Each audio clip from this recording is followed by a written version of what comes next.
Jésus a fait à manger pendant que le peuple avait faim, souffrait. Sœur Doriane, pendant que maman Astrid a mis au monde Violette. Et quand Violette, n'est-ce pas, le matin pleure le lait, le sein. Quand même, le pasteur est assisté là, en tout cas les mères savent quand je parle là. Nous tous on sait quand le bébé pleure le lait, frère. Donc les apôtres pleuraient puisqu'ils avaient faim, pleuraient. Et qu'est-ce qui se passe? Le maître Jésus a fait à manger. Je ne sais pas si vous voyez ce qui se passe. Mais c'est moi qui lis dans ma Bible. Le pasteur Jésus a fait à manger sans attendre, sans dire, sœur, viens m'aider. Il y a un truc à faire ici à l'église. Viens m'aider, on va se mettre à deux. Sans dire, pasteur, associons-nous. Non, lui-même est parti casser le bois en brousse, pris les allumettes, il a soufflé ou quoi, attisé la flamme, il a fait cuire. Venez manger. Il y a plus frais, le bon berger. Le bon pasteur, c'est qui? Dans Jean 10, Yeshua dit, je suis le bon berger. Il y a des bergers ici, frère. Mais le bon berger, c'est la personne de Yeshua. Pourquoi? Dit-on qu'il est bon? Le bon berger donne sa vie pour ses brebis. Personne d'autre ne le fera. Les pasteurs d'ici ne feront pas ça, frère. Nous, on ne va pas donner nos vies pour vous. Je donne ma vie pour toi, là, tu connais comment tu vas me faire ma vie, frère. Il y a quelqu'un qui a donné sa vie. Et qu'est-ce qui se passe, frère? Après avoir préparé tout ça, le berger va appeler les petits enfants. Venez vous restaurer. Venez vous restaurer. Et c'est là qu'ils ont saint, n'est-ce pas, leur rein. Ils ont repris la tunique. Nous sommes à la même époque. C'est un réveil, frères et sœurs. Les pierres qui étaient réparties dans les vomissures, les pierres qui étaient réparties, qui s'étaient dévêtues, n'est-ce pas, de fait de leurs vêtements, à cause, parce que Jean a dit c'est Yeshua. Il y a un qui a reconnu, frères et sœurs.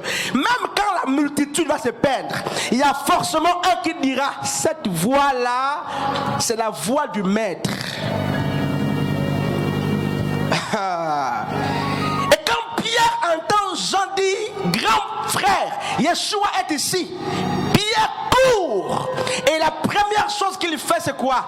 Il ne se met pas à genoux nus. Non, frère, il cherche à se couvrir d'abord.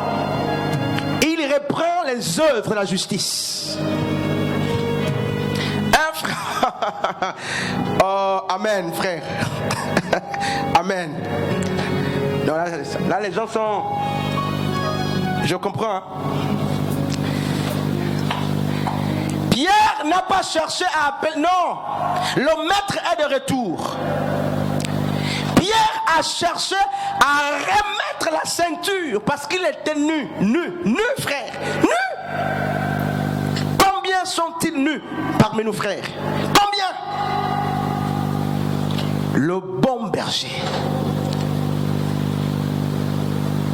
Et vous voyez que le plus souvent les pasteurs ici, le mot pasteur c'est poïmen, gardien, tout ça, c'est à l'église, parce que le christianisme nous a appris que c'est Ephésiens 4 qui en parle, que les pasteurs c'est les gens qui prêchent l'évangile, c'est les gens qui gardent les brebis. Mais les pasteurs sont eux-mêmes les brebis. David l'a dit, n'est-ce pas, le psaume chapitre 23. L'Éternel est mon berger, je ne manquerai de rien. Et ils oublient une chose, c'est que avant que le Seigneur n'amène David dans 1 Samuel, vous allez lire ça, vous comprendrez que 17 là-bas, avant que le Seigneur ne prenne David, pour qu'il soit roi d'une multitude, pour qu'il règne sur une multitude, la Bible dit qu'il était d'abord un berger, quelque part.